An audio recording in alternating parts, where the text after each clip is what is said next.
I'm taking you to an inventor. What do they invent? I have no idea what he's invented or what he's about to invent or what's going on. So what, he's pitching us his invention? My cousin, all his friends say this guy is brilliant. Hey, thanks for joining us. Economic Lessons in Curb Your Enthusiasm. This is part of a series that I'm doing, and today thrilled to have Chris Gonzalez join. Chris, thanks for being here today. Thanks for having me, Matt. So Chris is currently founding team, head of finance at A.Team. Am I getting the current title correct? That's right. Yeah. And I wanted Chris here today as we're going to look at the episode from Curb Your Enthusiasm, Car Periscope, where there were investing decisions. And this is a world that, Chris, you've been in for a while. I'll give a very short, I mentioned your title, but a little bit of background for those who don't know you, which I assume is most of the people who are watching this. But I first got to know Chris when he was a student at Susquehanna, class of 2008, majoring in economics and business administration. Started at CNN Time Warner, working at a variety of roles. And then in 2015, started Barkley, which I always colloquially called the Uber for dog walking. I know I don't know if that's correct or how you'd want it, but in the little notes, I have an award-winning digital marketplace and platform for pet care professionals to manage and grow their businesses. That business was acquired by Metamorphosis Partners, private equity-backed consolidator of pet businesses in June 2020. Also served as director of product for Kinship, division of Mars Pet Care, and has had a lot of experience consulting with startups. Chris, anything I missed in the background? No. It's been an exciting career, and I've had the fortune and sometimes the misfortune of raising capital from investors. So it's an exciting twist to take it to Curb Your Enthusiasm. So today we're going to watch several short clips from the Car Periscope episode where Larry and Jeff are considering investing. Got a short clip, and then I want to get back and discuss a little bit of the economics, or how real are these decisions, how obnoxiously, it's just obnoxious in some parts, but it could be fun to look at, to analyze, to think about the decision. So if you're ready, we'll go to clip one. We really got to get going, man. Where the hell are you taking me? I'm taking you to an inventor. What do they invent? I have no idea what he's invented or what he's about to invent or what's going on. So what, he's pitching us his invention? My cousin, all his friends say this guy is brilliant. The mirrors, which are 45-degree angles, there's a mirror on the bottom, the mirror on the top, right? That's how it works. And it just, you push a button in the car, and it comes right up. Car Periscope. Car Periscope, That's exactly. great. So what I did was I have a crude prototype, right? Kind of like this that I had mounted in my old Volvo. I'd love for you to test drive it. But what I'm looking to raise money for is this. Here we have a fully articulated antenna. Okay, it's locked up into the car. You push a button on the dashboard, it comes up. Then a camera at the top sends a live image to a screen onto the dashboard. Just like if you put the car in reverse, you see that picture? Fantastic. Periscope is going to be on every single car in the world. Everyone wants to see where the traffic is. Everyone wants to see what's going on ahead of them. Okay, so that's the first clip I want to discuss. I don't have it in there, but they're talking about, this is a $250,000 initial investment. Before I ask questions, I guess I'll have some first takes. What are your quick first thoughts on seeing that clip, Chris? It's not as unrealistic as you might imagine. And as someone who traffics in circles where there are entrepreneurs who are very passionate about their ideas and trying to raise capital for those ideas, I've come across similar concept. I wouldn't say similar concepts to a Car Periscope, but yeah, sure. What I would consider to be similarly crazy. You said off the top, I have experience in the pet industry. I've seen a prototype of a pet leash, like a retractable pet leash that also had a thermometer on it to tell you the temperature of the ground, right? Because dogs pause in the summertime. But the use case for that type of product and the investment trying to raise for it, it's a difficult stretch. So in this example here, you have, obviously Larry's business partner's cousin, I forget, Jeff's cousin. Yeah. Jeff's cousin trying to raise capital for a Car Periscope. He wants $250,000. It seems like he already has a prototype, right? But he's not yet in market. So getting an understanding of what he's using the $250,000 for and what stage that gets him to is important because, when you're raising capital for investors and at any stage of your business, you have to find stage investors that fit the stage, right? So, I don't know how deep you want to go. I know we have other clips, well, but no, I mean, I guess part of what I'm curious on, like, they don't see any business plan here at all. And I get the sense that there's no, and I don't know, this is, once again, it's not really my world, but I don't know of the business plan at this point. And I don't know, what does the $250,000 get Larry and Jeff as well? Those, I guess, are two questions I have. Yeah. Okay. Great question. A business plan at this stage may not be relevant, right? Okay. He may need $250,000 to patent.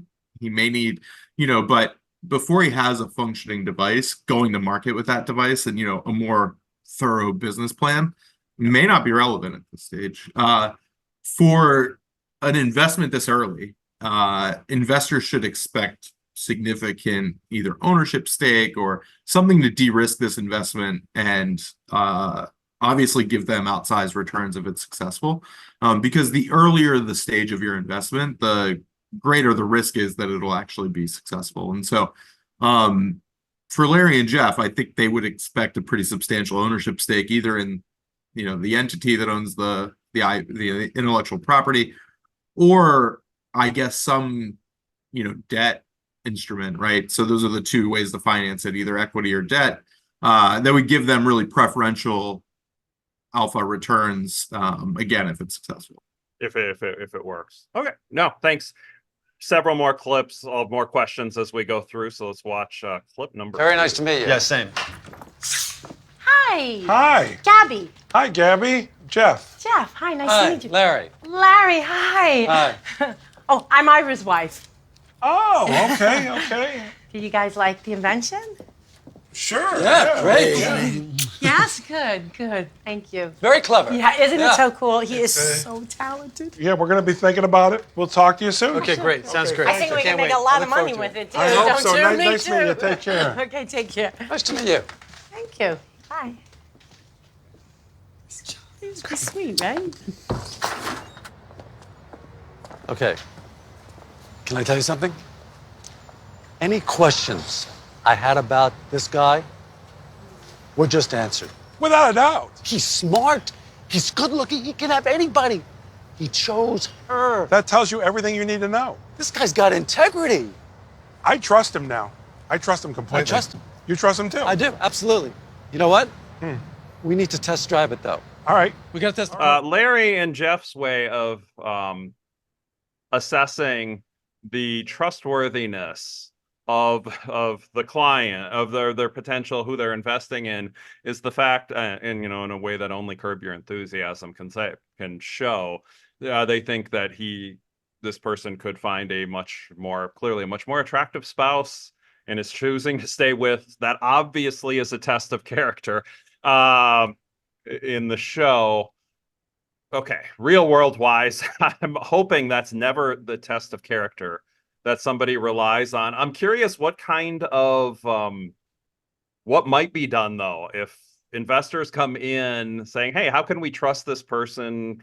What, in your experience, what are some ways that this actually happens? Yeah, great question. And I think, you see a lot of investors who have made investments in people that have now been publicly, there's a very famous now 30 for 30 kind of anti-list, right, with Sam Bankman-Fried and many of the others. And so doing your diligence is really important as an investor. And I think, again, that will also vary by stage of investment. I think, later stage, a public company, a lot of that diligence has been built in, by the time people are buying equity and everything else. But early stage, right? And in this example, there's not a whole lot you can rely on. You can go to find, how did you meet this person? Obviously, try to, source your network and do some background checking there. When it comes to institutional investors, so investors that have raised capital and are professionally investing on behalf of the people they've raised capital for, so endowments, university endowments, things like that, they'll have more strict requirements in terms of deploying their capital. And so for a company that is maybe a little further along, but still very early stage, getting background checks on the founders, including credit checks, financial, just to make sure that they have no incentive to steal for the company, things like that, are all pretty common. Yeah. No, very cool. Very cool. We'll go to clip number 3 from the Traffic. episode. All this. What's causing I know. this? Oh, hey! Oh! All right, you're not going to believe this. What? We got a garbage truck at 12 o'clock. You go to your left. Go to your left. What? Go to your Seriously? Really? Go to your left. All right, Really I'm going. see something? Yeah. Wow. Oh my God! Look at this! Yeah. I see the Ah! garbage truck. Unbelievable. Yeah. Move it! Yeah. I'm willing to admit I'm wrong. This might really be a Who real knows how thing. long Oh, that was unbelievable! Okay, so there was a prototype, as we discussed. Then they try it out. In these early investing decisions, is it common where there is the ability to try out a particular product? I don't know what I don't know. I mean, I'm sure you don't have an actual number of percentages, but a good portion of the time, yes, you could go ahead and try out a prototype. Or a lot of the time, are you kind of just saying, "Oh, it's a good idea. Let's just create and hope." Yeah, that's great. A lot of different ways to go about that. I mean, I think what we just witnessed here, and there's many posts on it, is product market fit, right? Like they've built a product that clearly resonates with at least some niche audience. In this case, Larry and Jeff. And I think when it comes to, testing an investment, right? I've seen capital be raised, off of what we call clickable prototypes, right? So this would be a mock-up of maybe an app, right? That is just several screens that someone can click through. Doesn't actually function, but they get an idea of what the experience would be like if it were to be built. And then they, invested capital to build it, right? So I've seen it be as limited as that, all the way to something that's maybe not yet in market, but still fully functioning that people can demo and test. And yeah, as an investor, you should have the ability, to get as much familiarity with the product and the business you're investing in as possible. So. Sure. Yeah. Okay. No, that's interesting. Yeah, it's fun just how simply excited they get about the product as they're going through there. It makes me wish I was like a consumer products investor, because you could get the new sodas that come out, or the new all of the fun things get sent to test and potentially invest in. So you get the feedback, like from a broader economics point of view. When new inventions often have a lot of value to society. This one I'm not sure, because it has a lot of value to them, but if others start to do it, then all of a sudden it's almost like Waze. I don't know if you've used Waze, but there are times Waze will recommend an alternate route, and I'll go on the alternate route. Of course, it recommended it to 200 other people, so the alternate route's not nearly as efficient as it would normally be. I don't know if the Car Periscope is going to have the same impact. Yeah, diminishing returns after a certain point. Yeah. Yeah, I think, investors in general, especially early stage, right? Like they want to believe that what they're investing in can be huge, because they need big wins to sort of justify those investments. So I think it's not uncommon for people to invest in products that focus on a niche to start and then eventually grow. And, even people use the Uber example as they started in private black cars, right? And then expanded to other transportation. So long as you can see that broader opportunity, it's a way to de-risk your investment. But yes, the Car Periscope feels very niche. We'll go to clip number 4. We drove it, and all right. Oh my God! That is, oh my God. Can I honestly say you are the first inventor I've ever handed a check to? Me too. You won't regret this. I don't think we will. No, I gotta tell you something. We had so much fun using the prototype. You have no idea. We love it. We Just love it. When I first saw this, I thought there's absolutely no way that for the investment, all that happens is they each write out a personal check for $125,000. And then I'm not quite so sure, because actually I know in the poker world, there are people who will do like $100,000 loans or more, and they'll send a text to say, I am just confirming I'm lending you this amount. And that's all that they'll do. So maybe it is, but I'm kind of curious, like the actual money transferring, is this what happens? Is it a private check that two people hand? Is it through, like, what would go on in the real world on this? Yeah, great question. I have taken over a lunch a $10,000 check from an angel investor back in many years ago. So it's not impossible, right? And then you send them the deal documentation for them to sign. I don't think I've ever seen deal docs as loose as a text. But yeah, that's a common step right at the end, is some legal document memorializing the terms of the investment, whether that's an equity investment or a debt investment. And then how they send their money is investor specific. Look, the larger amounts of money, wires preferred always, right? Just confirming and making sure it gets in there. But I've definitely received six-figure investments via check in the mail, which made me very uncomfortable. They were in the mail. Sure. So Okay. yeah, it happens in the real world. Yeah.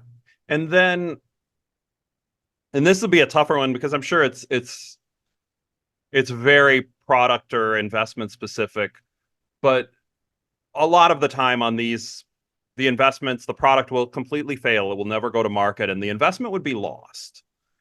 If you are looking at this, like the Car Periscope or some product like it's risky, what type of some of the time you'll lose everything. If you're looking at the potential upside, what kind of upside are you thinking would you need to think is possible if it hits? Are you think like, okay, we need to, if this goes, the best case is we could make 10 times the money? Would you think, okay, we need to have a case where maybe in the right situation we get 100 return because we're going to lose our money in other cases? Is there some minimum you would be looking for on an investment like this? Yeah, I think the earlier the investment, the bigger the return profile you should be seeking, right? Yeah. And it's also then the bigger the risk profile too, because it's very early.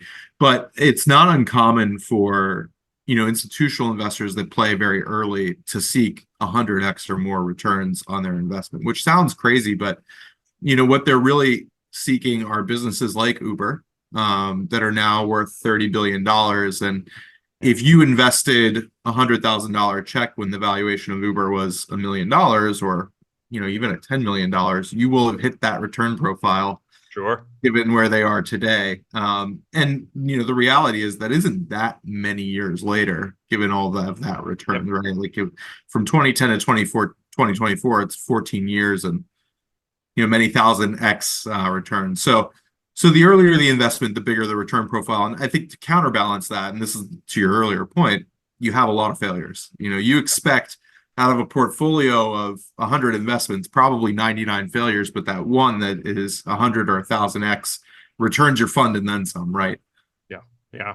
And that's, I know we've had Ed Connard, who was at Bain Capital and dealt with a lot of kind of investment decisions at, institutional level, mentioned he thinks there needs to be more risk taking has value to society, but he points out, yes, there are the individuals who you see get rich, but what you're not seeing is all of the individuals who did try these companies and maybe it seemed like they had everything going for them, but for one reason or another did not click and it didn't work. And you gotta. Yeah, and I think that's the flip side of the economics of investing, especially in early stage, and is that you get excited when that investor cuts a check, but they are much more realistic about the prospects of your success than you are. You believe you're gonna have a massive company, build the next Uber, and the reality is they expect 99 of the 100 checks that they cut to evaporate to zero. So. Yeah, that's fascinating. So the last clip, I'll preference as we're watching the last clip. The question that I'll have is, okay, the check's been given. We'll assume that stuff has been signed. What happens if the person who just got invested in all of a sudden doesn't like the people who invested in them? And we'll watch the last clip. I'm not. Adam, No, I'm good. Thanks. Awesome. I can't wait to see this movie. Oh, it's gonna be great. Yeah. I'm looking forward to it. Yeah. I'm using the bathroom before the movie. Okay. I'll see you inside. Yep. I'll hold your popcorn. Not necessary. No, it's no problem. You want me to go to the bathroom? I'll hold your popcorn for you. No, I'll just take him to the bathroom. It's fine. You're gonna take your popcorn into the bathroom? That's disgusting. Don't leave your popcorn in the bathroom with people in the skivots and No. I hold on to it. I actually munch and pee. No, you can't. That's not good for Munch and pee? Yeah, no, I like to munch and pee. Really? It's fine. Why don't you want me to hold the popcorn? Because obviously there's a problem with There's holding no problem. No, there's a little bit of a problem. It's my popcorn. It's not necessary. You don't want me to hold the popcorn, Who right? said Because that? what? You think I'm gonna eat your popcorn? Eat my popcorn. Yeah, Are you worried she's gonna eat your popcorn? Are you crazy? I'm really uncomfortable with this. What are you talking This is my about? wife. Yes, Larry, yes, this is my I wife, and know. you're accusing her. I don't think I could be in business with you. What? This is bad. This is really bad. You Are can you take nuts? your check. I'm a man of integrity. Yeah, I know. Obviously, I mean that's why we. Obviously. What's that? What the fuck does that mean? No, only that. You know, he's a great inventor and. Hold this. What the fuck does that mean, huh? Oh, here, take the popcorn. Yeah, you can hold it. Hold it. Take the So, popcorn. Larry, as he usually does, manages to insult somebody in the episode. And this one, now all of a sudden, they want to back out. What happened? I mean, is there any recourse that would generally be in place for the inventor here? It's possible. It's not going to be without some trouble, right? Typically, an investor will get more than just equity or some debt rights in an investment. They could have a board seat. They could have board voting rights. So there's a lot of different nuances, and that could then dictate how much ability that entrepreneur, that inventor or founder has to get rid of them or not. They could actually be the ones that they get rid of. So yeah, it really depends on the negotiation early on. What else was around that $250,000 investment? Sure. So if I mean, I would think if they invested $250,000 and they got 10% or 20% stake in the company that's being created, I would think it's tough to just say, I don't like you anymore. You know what? I'll give you the 250 back, and you don't get the stake anymore. I mean, does that ever happen? Or it has, but I don't think it's as clean. Like I said, I think okay. A lot can change. Typically, people don't fall out of favor as quickly as Larry did with his investment. And so if you even think about the time from when they made the investment to maybe when relationships have soured, typically it's years, not even a few months. And the value of that investment could have changed substantially up or down over that time, right? And so if you want to get rid of an investor that you no longer are in favor with, they could actually argue you owe me more than the $250,000. Sure, right? Of course. So yeah, and then getting through that negotiation, it's a lot of time, but it's not impossible. And it does happen, but it's very very challenging. Lawyers are involved. It's never easy to do those things. Yeah, I believe that. Any other thoughts or insights? I know you rewatched this episode before we came on. Did you have anything that you saw that you were like, oh, I definitely want to talk about this point of the episode? Oh, only that I don't fancy myself to be a necessarily good angel investor. I have had the opportunity to make a few angel investments. That said, I do think I'm slightly better than Larry and Jeff. I would not hire them to manage any of my money professionally or make any investment decisions or ask them to source any deals on my behalf. I think other than that, that was a fun rewatch for sure. Yeah, and we only put in some stuff. There are other parts where they go to financial advisors. For those who are watching, right? It's very much high risk, high reward types of investments. For those who who ask me, I don't think I can legally provide investment advice, but it's one of those, you put diversification lowers your risk a lot, and you can do quite well with a diversified portfolio. If you're thinking about investments on this, make sure you've got enough make sure you're not going to lose everything if you're making some investment in an invention. Yeah, they've changed the laws. It used to be that investing in things like this weren't accessible to everyone. And there is a law called accredited investor that you have to have a certain status, either both in terms of income or net worth, to make these types of investments. And now there are, syndicates and crowdfunding and other ways that people can participate in these types of investments. Yeah. But you do need to be careful. I think understanding those risks, right? And just the risk return portfolio, like the construct of these types of investments is really important. So I think it's in general a good thing that people have more access to more opportunity to make these Yes. types of investments. But at the same time, it's important that they also then get access to the information to do it in an educated way, and that those two things aren't always aligned. Correct. So, well, thanks, Chris, for joining us, and thanks to everybody for watching. This is part of a series, so as Curb Your Enthusiasm goes through its last season, we'll be dropping episodes every week. So, if you enjoyed this, click like and subscribe, and come back next week and the week after, the rest of the season, to see some other economic lessons we'll find throughout. But until then, I'll see everybody in the next video.